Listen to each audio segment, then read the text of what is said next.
Dia adem ke kira melaku lah. Wahim wa Allah bar. Astagfirullahaladzim.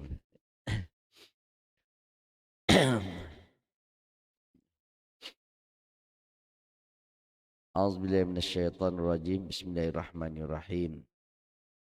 Assalamualaikum warahmatullahi wabarakatuh. Ila hadratin Nabi Mustafa Rasulullah sallallahu alaihi wasallam wa alihi wa azwaji wa zurriyyati alaihi salatu wassalam wa ila arwahi abaina wa ummahatina wa jami'il muslimina wal muslimat wa ala hadhihi niyyah wa kullu niyyatis salihah. Al-Fatihah. A'udzu billahi minasyaitonir rajim. Bismillahirrahmanirrahim. Alhamdulillahi rabbil alamin. Arrahmanir rahim. Maliki yaumiddin. Iyyaka na'budu wa iyyaka nasta'in. Ihdinas siratal mustaqim. Siratal ladzina an'amta 'alaihim ghairil maghdubi 'alaihim waladdallin. Amin. Alhamdulillah. Alhamdulillahilladzi arsala rasulahu bil huda wa dinil haqq liyudhhirahu 'ala ad-dini kullih walau karihal musyrikun. Asyhadu an la ilaha illallah wahdahu la syarikalah wa asyhadu anna Muhammadan abduhu wa rasuluh. Rabbi shrah li sadri wa yassir li amri wahlul 'uqdatam min lisani yafqahu qawli. Subhanaka la ilma lana illa ma 'allamtana innaka antal alimul hakim. Allahumma salli wa sallim ala sayyidina Muhammad abdika wa nabiyyika wa rasulika nabiy ummi wa ala ali wa sahbihi wa barik wa sallim taslima bi qadri asmati bizatika fi kulli waqti wa hin. Allahumma anta maqsudi wa ridhaka matlubi a'tini mahabbataka wa ma'rifataka.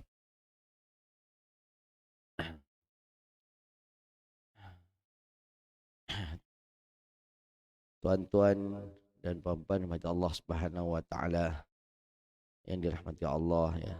Pengurusi Lejatan Kuasa Surau dan sidang Jumaah yang dirahmati Allah sekalian. Alhamdulillah, bersyukur pada Allah Azza wa Jalla pada pagi ini dapat kita laksanakan ibadah solat subuh berjemaah atas kekuatan dan juga pertolongan daripada Allah Subhanahu wa taala. Allah menggerakkan jiwa kita dan menggerakkan jasad kita pada waktu pagi ini sama-sama mengabdikan diri kepada Allah Subhanahu wa taala. Sebab apa yang Allah Subhanahu wa taala pada peringkat awal kita diciptakan, ya, kita dah mengikat perjanjian dengan Allah, iaitu untuk kita mengabdikan diri kepada Allah Subhanahu wa taala. Itu adalah perjanjian kita dengan Allah. Mengabdikan diri ini, tuan-tuan, kan kita dijadikan illa liya'budun.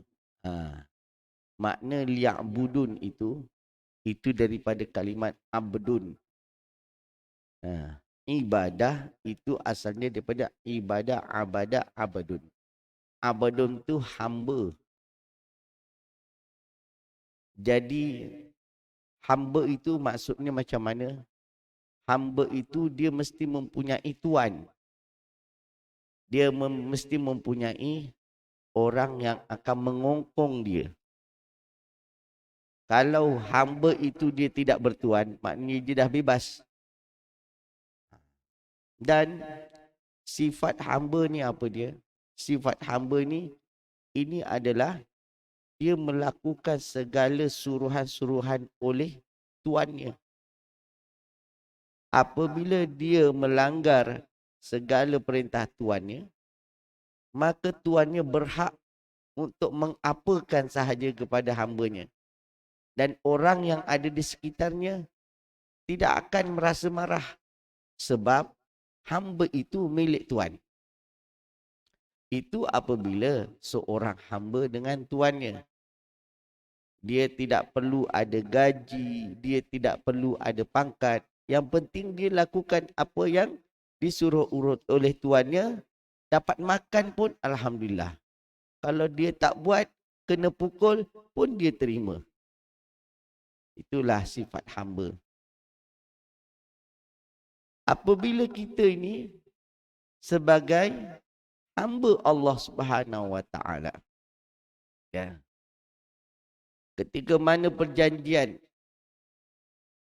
Allah Subhanahu wa taala dia menciptakan kita, ya, dengan komplit dengan rohnya itu, sebelum dia masuk ke dalam rahim, Allah bertanya kepada roh, alastu bi rabbikum, wahai roh, adakah engkau mengakui bahawa aku ini adalah Tuhan kamu? Maka roh pun menjawab, ni jawapan roh ni adalah sebagai perjanjian kita dengan Allah. Qalu bala syahidna. Kemudian roh pun berkata, wahai Allah, sesungguhnya kami yakin dan kami bersaksi bahawa engkau adalah Tuhan kami. Kita dah janji kepada Allah bahawa kita ini adalah Tuhan, kita ini adalah hamba kepada Allah. Waktu itu Allah Subhanahu wa taala telah menghembuskan roh itu di dalam rahim ibu kita selepas kita berada 4 bulan dekat dalam jasad itu, berada 4 bulan di dalam kandungan ibu, dihembuskan roh dekat dalam situ dan jadilah dia ada senyawa, ada kehidupan. Ketika itulah Allah Subhanahu wa taala mengatakan kepada setiap manusia yang keluar daripada rahimnya, dia kata, wa ma khalaqtul jinna wal insa illa liya'budun. Sesungguhnya aku menciptakan, tidak aku menciptakan manusia dan juga jin. Maknanya manusia secara zahir di dunia, jin secara gaib di dunia ini. Ada kehidupan yang zahir, ada kehidupan yang gaib. Tidak ada benda lain supaya mereka mengabdikan diri kepada Allah. Tu illa liya'budun tu untuk mereka mengabdikan diri kepada Allah, memperhambakan diri kepada Allah. Abdi itu hamba, ya. Jadi kita ni sifatnya sebagai hamba dan kita memperhambakan diri kepada Allah, bukan setakat ibadah. Kalau kita tahu ibadah itu perlakuan hamba, ya. Hamba dia itu kena taat kepada Allah. Kita memperhambakan maknanya kita memperlakukan apa yang kita lakukan kepada Allah. Ibadah itu adalah perlakuan hamba. Apakah perlakuan hamba yang diperintahkan oleh Allah kepada kita? Itu dia. Kalaulah kita, specialnya, kalau contohnya seorang hamba dengan tuan, ya, dengan tuannya ni, kalau kita buat, kadang dia bagilah upah sikit, dia bagilah makan minum, dia bagilah rehat. Tapi dengan Allah Subhanahu wa taala, kalau kita laksanakan apa yang Allah Subhanahu wa taala berikan, Allah ini dia mempunyai apa dia? Rahman, Rahim. Ni. Pengasih, penyayang. Rahmat Allah Subhanahu wa taala akan diturunkan. Dia ada 2 sifat, Rahman, Rahim. Rahim itu adalah kasih sayang Allah Subhanahu wa taala hanya kepada orang-orang yang beriman. Rahman itu adalah kasih Allah, ya, pengasih Allah itu diberikan sama rata kepada hambanya di dunia. Sebab hamba Allah ni dia tak kira. Yang beriman tidak semuanya itu adalah hamba. Semuanya mereka ni ada terikatan kepada Allah Subhanahu wa taala. Semua mereka ini berjanji bahawa Allah Subhanahu wa taala itu adalah Tuhannya. Sebab tu dia ada Rahman, dia berikan kepada semua hambanya. Tetapi bukan hanya Rahman, ada special lagi Allah berikan kepada Rahim. Kasih sayangnya itu hanya kepada orang-orang yang beriman, itu lebih daripada orang-orang yang tidak beriman dan kufur pada Allah. Itu sifat Allah tu, ada Rahman, Rahim, dia bagi ke semua dan dia berikan khusus kepada orang-orang yang beriman. Jadi tuan-tuan mata Allah SWT sebagai bukti bagaimana kita ni boleh mengenal Allah. Bayi yang baru lahir, biasanya amalan kita apa yang kita lakukan. Bayi baru lahir tak sampai seminggu kan, bapanya atas gendongan ibunya dia akan azankan anak tu. Cubalah tuan, budak tu tengah nangis, tengah menjerit-jerit, kita azankan dekat telinganya. Azan kanan, qomat kiri. Kan? Azan laungan yang pertama diucapkan itu adalah kalimah Allah. Dan kita mengulang-ulang kalimah Allah. Allahu Akbar, Allahu Akbar, Allahu Akbar. Diam budak tu. Akan diam dan dia dengar. Dia habis. Bagi bayi, walaupun pendengaran yang lain dia tak dengar. Kita bising, dah diam. Dia tak kenal kalimah tu, dia tak dengar. Dia tak ada perjanjian pada waktu tu. Tetapi dengan Allah, kalimah Allah apabila kita kumandangkan azan, dengar diam.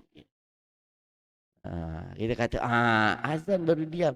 Bukan, sebenarnya setiap bayi itu, setiap makhluk yang berada dalam rahim, apabila dihembuskan kejadian roh itu masuk ke dalam jasad, kita dah terikat dengan perjanjian dengan Allah. Maka dia kenal Allah. Tak kira lah orang tu orang India ke, orang Cina ke apa, di azan. Jangan pula ikut style Ahmad Albab kan. Kodak. Ini dia. Ikut ini. Ya. Itu tak ada. Ya. Jadi kena diazankan. InsyaAllah. Ya. Bayi itu dia akan kenal siapa Tuhannya. Baik tuan-tuan mata Allah SWT. Ini hubungan di antara makhluk dengan Khaliq. Di antara Allah dan juga hamba-Nya. Jadi pagi ini juga tuan-tuan, saya nak mengambil satu ayat kisah berkaitan dengan hubungan Nabi Ibrahim dan juga Raja Namrud. Dalam Al-Quran Allah Subhanahu Wa Taala menjelaskan kisah ada mana kontra kisah di situ, ada kisah yang tidak boleh, inilah ada perselisihan, pergaduhan di antara Nabi Ibrahim dan juga Namrud. Allah Subhanahu Wa Taala menjelaskan dalam surah Al-Baqarah, alam tara ilal ladzi haja Ibrahim fi rabbih an atahu Allahul mulk. إذ قال إبراهيم ربي الذي يحيي ويميت قال أنا أحيي وأميت قال إبراهيم فإن الله يأتي بالشمس من المشرق فأتي بها من المغرب فبهت الذي كفر والله لا يهدي القوم الظالمين. Nabi Ibrahim AS adalah seorang Rasul Allah yang bertugas untuk mengajarkan kalimah La ilaha illallah kepada kaumnya. Dia memimpin barisan dakwah kepada jalan Allah Subhanahu Wa Taala, turun kepada manusia dan keluar masuk menjumpai para penindas yang bertindak sewenang-wenang di istana-istana mereka. Waktu tu tuan-tuan, Nabi Ibrahim ketika mana Dia tengok pada bapa dia. Dia masih kecil lah ni. Azhar. Azhar ini, dia ni hebat. Kepakarannya itu membuat patung. Jadi patung-patung yang dibuat dekat kerajaan, ya, Antakya itu yang dikuasai oleh Raja Namrud pada ketika itu, cantik-cantik. Hiasan-hiasannya cantik-cantik. Keluar ada patung apa semuanya. Azhar ini adalah pakar pembuat patung. Jadi tanyalah kepada bapaknya. Pak, kenapa ni banyak patung ni? Ini Tuhan. Ini Tuhan. Tapi kenapa ada patung yang kita bawa masuk dalam bukit? Ada patung yang kita buat daripada makanan. Ada patung yang kecil, ada patung yang besar. Ini sifat Tuhan. Dia kata. Sifat Tuhan yang perlu kita hormati. Kalau Tuhan itu dia maha besar, maka kita akan buat patung yang besar. Kalau Tuhan itu dia gagah, maka patungnya itu kita buat yang gagah. Kalau Tuhan itu yang memberikan rezeki, maka kita buat Tuhan yang banyak, yang dia banyak, seolah-olah dia itu seperti apa namanya, yang menerima segala apa orang yang nak merayu ke dia. Kalau kita tengok dia, jadi kita tenang. Itu dia. Jadi sifatnya manusia apabila melihat patung itu, dia boleh emosi dirinya tu boleh berubah-ubah. Ini kepercayaan orang yang menyembah patung. Dia tengok, ya, macam contohnya Hindu, tuan-tuan, kan. Patung yang dipuja, patung yang disembah tu patung yang akan dekat dalam kuil. Habis itu patung yang besar-besar tu apa? Itu gambaran Tuhan. Ya. Jadi dia ni apabila ibadah, dia akan keliling-keliling tengok dia macam mana. Kalau jiwanya tu jiwa tenang, dia tengok sana. Kalau jiwanya tu jiwa jadi apa rasa gagah alam ini, dia rasa tawadu macam tu, kan, dia akan tengok Tuhan yang lebih besar. Oh, ini gambaran-gambaran Tuhan. Itu tuan-tuan. Jadi mereka akan mengatakan apa? Kan? Kalau apa? Orang Hindu dia kata, ini patung, ini gambaran-gambaran Tuhan. Tapi dia bukan Tuhan. Itu dia. Gambaran-gambaran Tuhan, tapi dia bukan Tuhan. Tuhan macam mana? Tuhan yang kita tak nampak apa semuanya, tapi dia tu gambaran Tuhan. Macam sama tak dengan kita? Dia katakan apa? Macamlah kamu menyembah apa? Kamu menyembah kepada, dia akan tahu. Jadi kamu pergi Mekah sana, kan? Ada itu Kaabah, batu segi empat, kamu sembah dia. Kamu sembah itu Kaabah, ya. Itu Tuhan tak you kamu? You tak cakap itu Tuhan, tapi kamu sembah pada Kaabah. Tuhan mana? Tuhan dia sama lagi, Tuhan tu tak nampak. Tapi kenapa kamu sembah, kamu pegang dia, kamu sampai kadang ada yang menangis-nangis depan Kaabah? Itu kamu sembah samalah nama kita. Dia kata macam itu. Patung itu adalah dia kata sembahan dia. Jadi dia samakan nama kita. Tuan-tuan, beza kita dengan apa dia? Beza kita dengan ajaran wada'iyah. Ajaran yang dibuat oleh manusia. Sama ada dia menyembah patung atau dia menyembah apa namanya? Menyembah matahari atau dia menyembah apa-apalah benda-benda yang keramat. Ya. Itu tak sama dengan cara kita menyembah Allah Subhanahu Wa Taala. Kita kena faham, ya. Allah Subhanahu Wa Taala, apabila orang bertanya, di manakah Allah? Macam manakah bentuk Allah?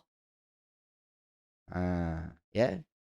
Maka jawapan yang kita dapat jelaskan kepada mereka, ya, Allah itu maujudun la makanun wala jihadun. Allah itu dia ada wujud, dia ada bizatihi, dengan zatnya. Apa bukti Allah itu wujud dengan zatnya? Iaitu Allah dah jelaskan kepada kita kita tengok apa yang khaliqihi, apa yang diciptakan oleh Allah. Allah ciptakan bumi, Allah ciptakan langit, Allah ciptakan segala-galanya yang ada. Kita boleh tengok yang besar-besar lah, tak payah tengok yang kecil-kecil. Allah ciptakan yang besar-besar. Itu menandakan apabila dia menciptakan yang besar, benda yang wujud itu adalah benda yang baharu daripada tak ada kepada benda yang ada. Maka benda yang ada ini dia akan hilang. Dia akan tak ada tempoh dan dia ada tempat dan dia ada waktu. Suatu masa akan hancur. Mereka akan berkata, kan? Mereka kata, bukan macam itu. Kamu salah. Apa salahnya? Kalau kita dengar cerita beribu berjuta tahun yang dulu, bumi, alam ini memang dah ada sejak sedia kala.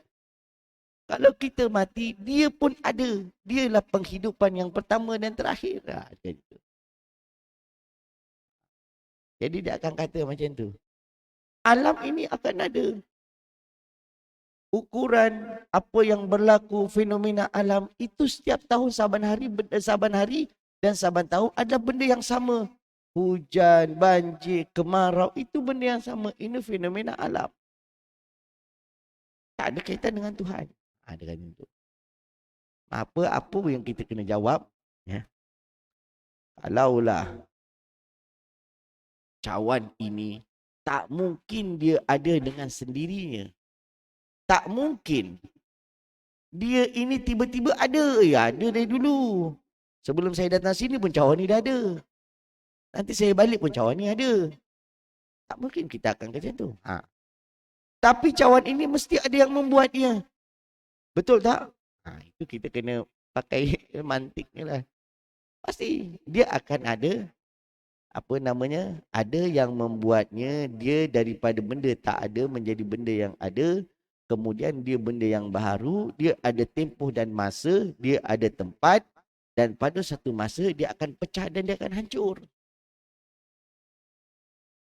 Kalau sesuatu yang wujud itu nampak, maka dia ada tempohnya dan akan hancur.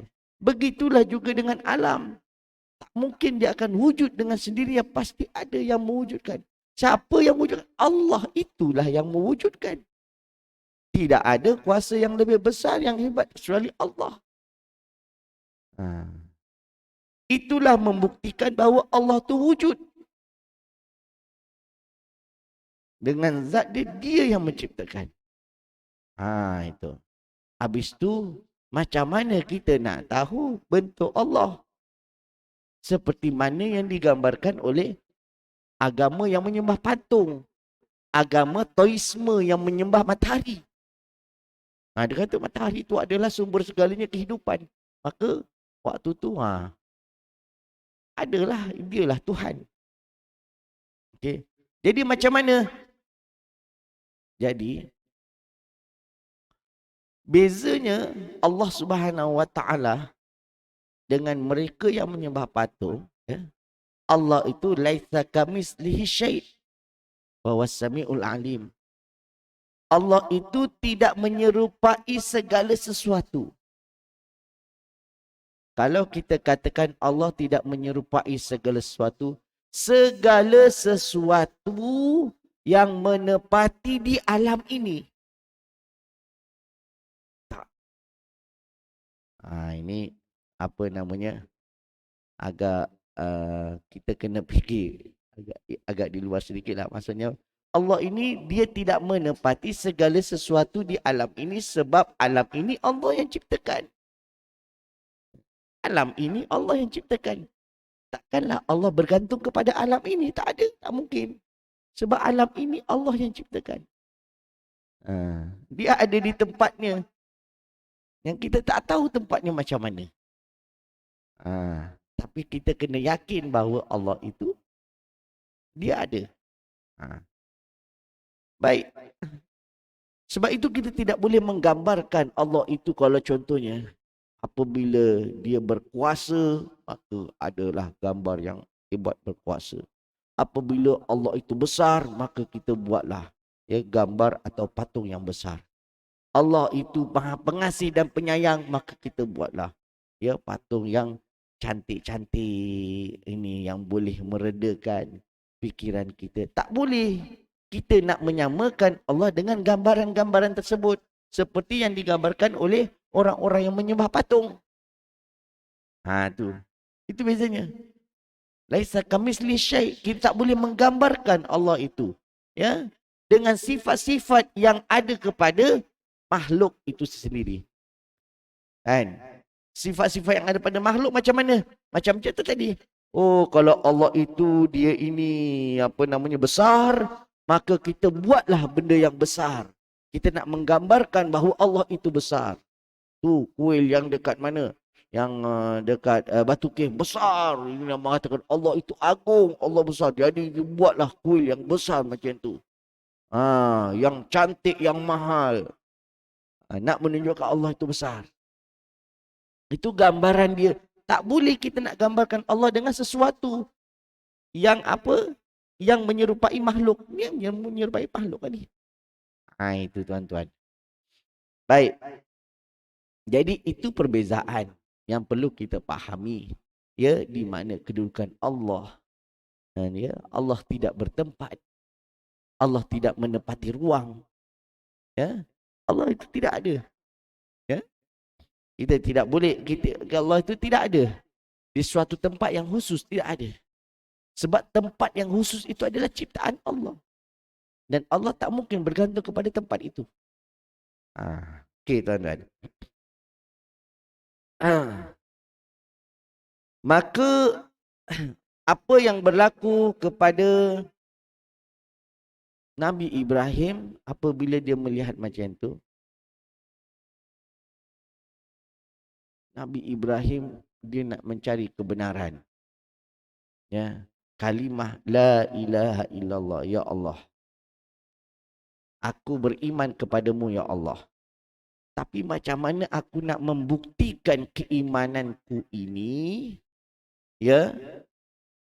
Dan aku boleh menyatakan kepada orang yang aku dakwah ini, yang mengatakan dia ini boleh menciptakan, dia ini boleh dan dia boleh mengaku dirinya Tuhan.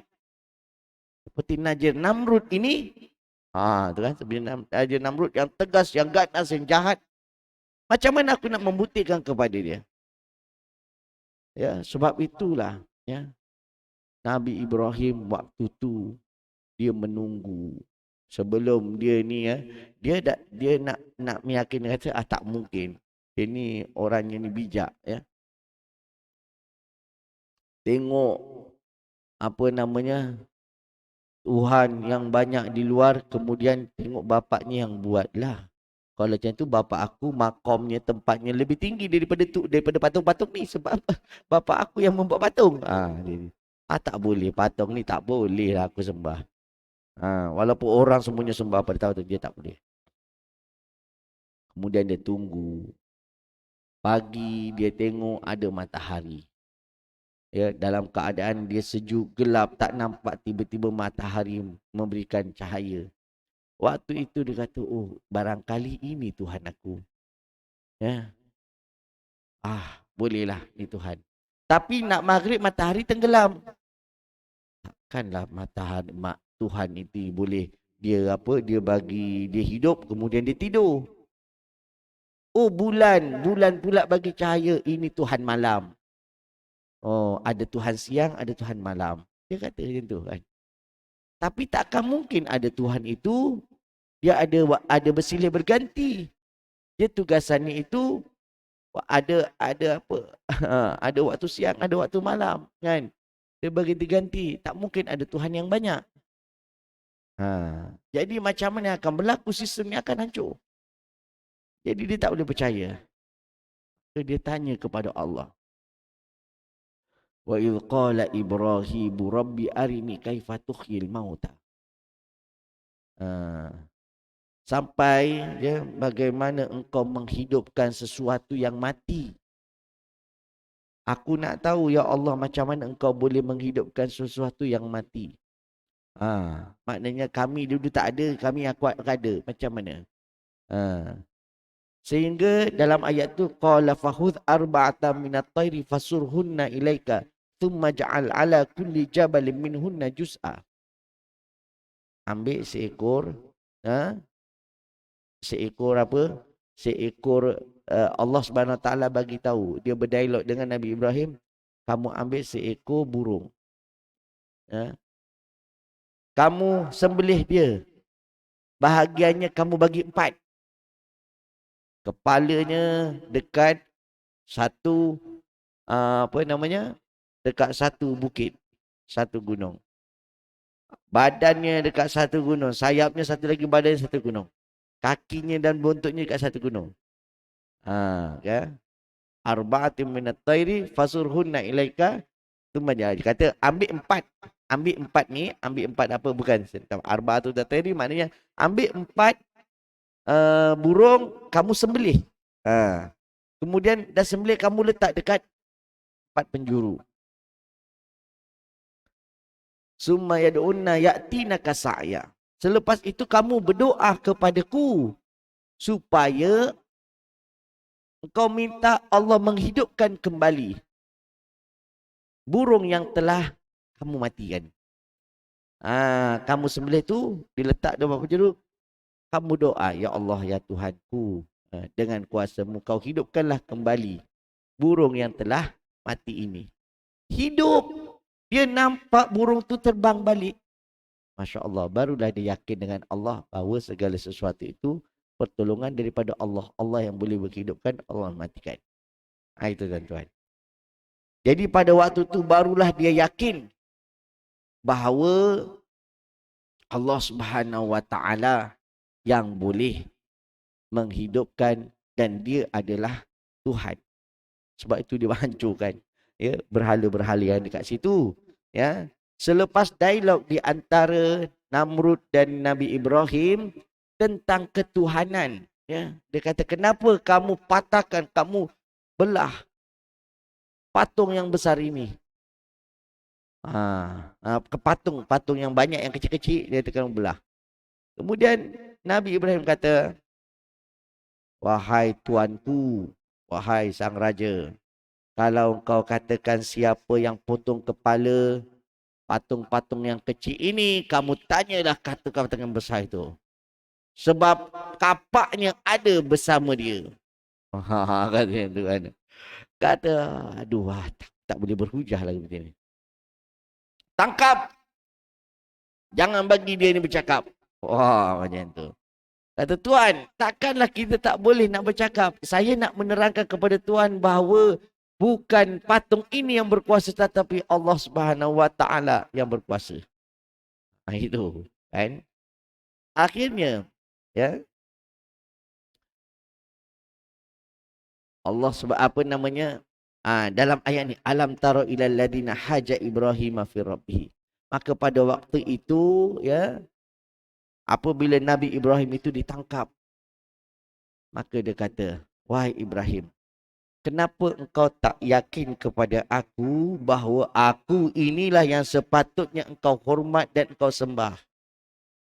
Kalau engkau tak percaya dengan patung itu, maka engkau kena sembah aku. Kenapa aku kena sembah aku? Kau bukannya Tuhan aku. Apa pula? Aku boleh menghidupkan dan aku boleh mematikan. Kalau tak percaya, sini. Ni dalam sini disebutkan apa dia?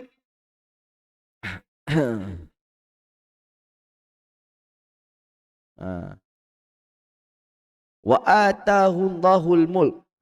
Kemudian pada waktu itu dia datang dengan raja Namrud tu. Namrud mendatangkan 2 orang. Dua orang yang baik. Seorang yang baik, satu lagi seorang penjenayah. Maka dia bagi makan orang yang baik ini, dia bagi makan dan dia lepaskan orang yang baik ini. Dia kata, lihat, dengan kebijaksanaan aku, maka aku boleh menghidupkan orang ini daripada dia lapar, kemudian aku bagi makan dan dia boleh sihat dan dia boleh jalan ke mana-mana. Dan aku juga boleh mematikan. dengan penjenayahnya datang apa semuanya, dia potong lehernya. Tak. Cuba kamu tengok orang ini boleh sekarang ni mati atau hidup? Macam tu. Dia dengan nyata macam tu kan. Nabi Ibrahim, ya, dengan kebijakan daripada dia dah kalimat la ilaha illallah, itu sajalah Tuhannya. Maka dia minta kepada, baiklah, aku nak buktikan bahawa engkau ini bukan berkuasa. Kalaulah kau cakap kau bagi makan dia boleh hidup, engkau bunuh kau boleh mati. Orang-orang yang biasa sahaja, dia ada anaknya, dia bagi makan pun anaknya boleh hidup. Kalau dia berlawan, dia tumbuk je orang kawannya situ mati, dia pun dia boleh matikan. Sama sifat yang ada pada kamu. Itu bukan Tuhan. Tetapi Tuhan itu adalah yang disebutkan apa namanya? Idh qala Ibrahim rabbiyalladzi yuhyi wa yumiit. Berkatalah Ibrahim, Tuhan yang boleh menghidupkan dan Tuhan yang boleh mematikan. Ya. Wa qala ana uhyi wa umiit. Kata Namrud, aku boleh hidupkan, aku boleh matikan. Tadi yang diceritakan. Qala Ibrahimu, maka berkatalah Nabi Ibrahim, fa innallaha ya'ti bisyamsi minal masyriq fa'ti biha minal maghrib fa buhtal ladzi kafar. Jadi dia kata, baiklah, ya, aku tak terima hujah kamu, tetapi Tuhan yang Maha Esa itu adalah, aku boleh buktikan Tuhan yang Maha Esa, Tuhan aku dan Tuhan kamu. Dia boleh menerbitkan, dia boleh menghidupkan matahari pada waktu pagi di sebelah timur. Dan dia menenggelamkan matahari di sebelah barat. Sekarang Tuhan adalah Tuhan. Aku boleh sembah kepada Tuhan, Tuhan, kepada kamu wahai Namrud, kau tolonglah balikkan matahari ini terbit daripada barat dan terbenam ke timur.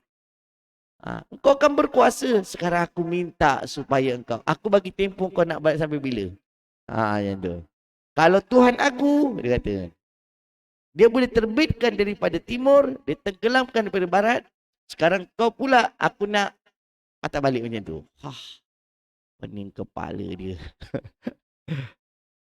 Hai, macam je lah budak ni. Kan, macam mana? Akhirnya dia kata apa? Akhirnya dia katakan, fabuhital ladzi kafar. Maka terdiamlah orang yang kafir ini. Siapa yang buhitan ni kembali kepada terdiamlah Namrud. Dia tak boleh nak buat apa-apa. Kalah lagi. Kan? Tadi berkaitan dengan apa? Patung, kalah. Lepas tu berkaitan dengan apa namanya, bunuh orang, kalah lagi dia. Orang biasa pun boleh bunuh. Ini kali yang ketiga ni dia tak boleh nak cakap lagi. Aduh. Boleh. Lalu dia kata apa? Tangkap. Ya. Buat unggur api. Ikat Ibrahim. Campak dia dekat unggur api ni. Dia mati. Aku dah tak nak berhujah lagi dengan dia. Dalam ayat ni, ya, di penghujung ayat ni Allah Subhanahu Wa Taala kata, wallahu la yahdil qaumal zalimin. Sesungguhnya Allah tidak akan berikan hidayah bagi orang-orang yang zalim. Tuan-tuan, ya, itulah yang ada pada diri orang kafir, yang mereka ini memang tidak boleh terima Islam. Mereka ini tidak boleh menerima, ya, ketuhanan Allah Subhanahu Wa Taala. Tidak akan percaya. Ada dua. Ada yang mereka ini nak mempelajari Islam, nak mentalaah tentang Islam, yang nak buat perbandingan tentang agama dengan rasa ikhlas. Apabila dia mendapatkan kebenaran, maka dia akan ikut. Seperti Nabi Ibrahim, dia akan ikut. Dan rakyat-rakyat pengikut Nabi Ibrahim yang melihat kepada apa yang berlaku, apa yang dihujahkan kepada Nabi Ibrahim, jelas itu adalah kuasa Allah, maka diikut. Tuan-tuan. Tetapi ada juga sifat dan sikap seperti Raja Namrud ni. Seperti Namrud. Apa dia? Dia berjidal. Dia berhujah. Dia berdebat dengan Nabi Ibrahim. Tentang ketuhanan. Apabila dia ini ya nak mencari kebenaran, dia tahu, oh itu maksud kamu Tuhan, ya betul lah. Tapi dirinya menolak Tuhan Nabi Ibrahim. Dia sombong, dia bongkak, dia tidak terbuka. Maka pada waktu itu Allah Subhanahu Wa Taala kata apa? Fabuhital ladzi kafar. Maka kalahlah, terdiamlah orang yang kufur. Siapa? Mereka yang melihat kebenaran tu dia diam. Dan Allah kata wallahu la yahdil qaumadz zalimin. Allah tidak akan memberikan hidayah kepada orang-orang yang zalim. Kenapa? Sebab dia ni mempelajari tentang ketuhanan, bukan dia nak cari kebenaran, tetapi dia nak tahu siapa itu Allah. Tapi hatinya tidak tentu, masih tidak beriman kepada Allah Subhanahu Wa Taala. Begitulah kadang sifat orang kafir, ya, dia nak tahu tentang Islam, tetapi dalam hatinya dah menolak Islam. Oh, Islam ni dia kata ada kebenaran macam ni, ada macam ni kan.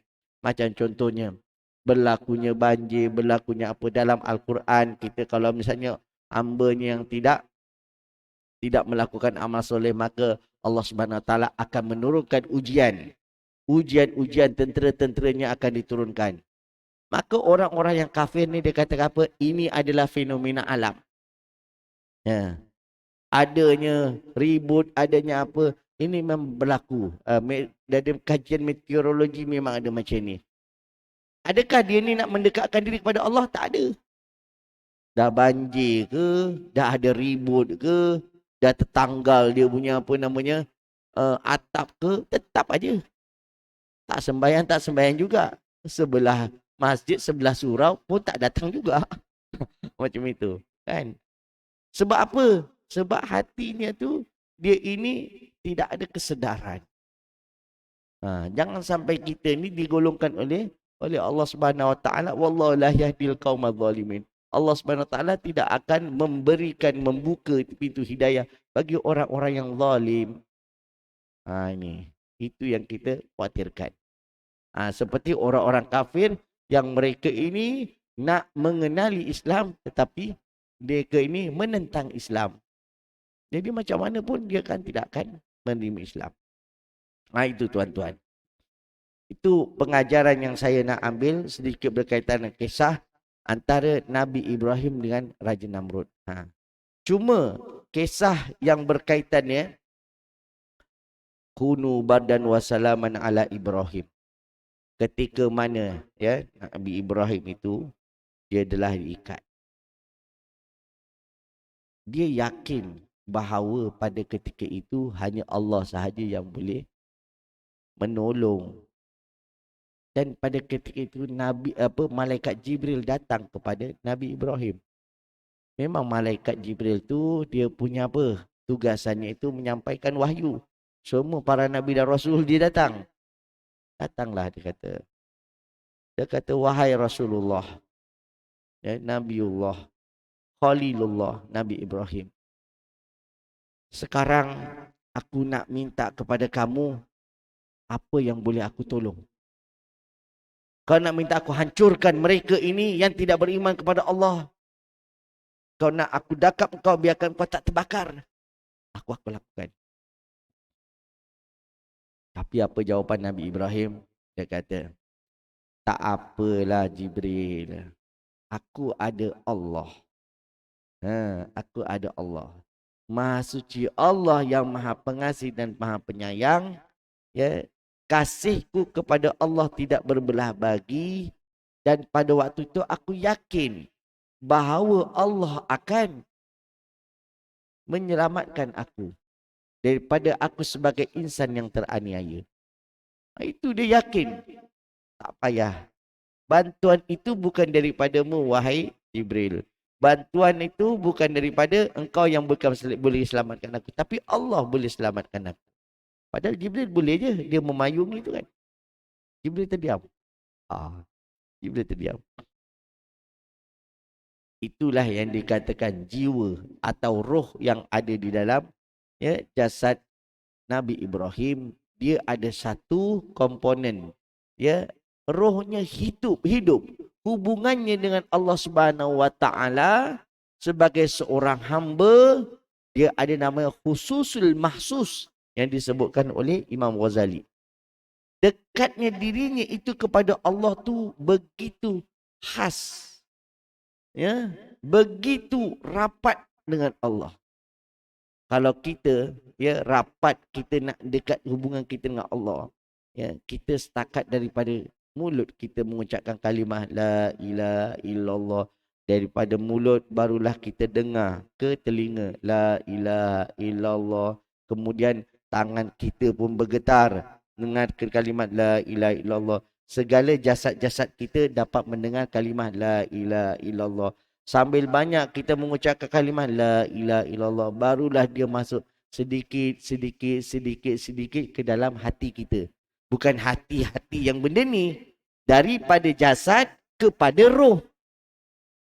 Barulah terubat la ilaha illallah, dapat ketenangan la ilaha illallah, la ilaha illallah, la ilaha illallah. Akhirnya roh kita rasa seperti ada kekuatan spiritual. Itu.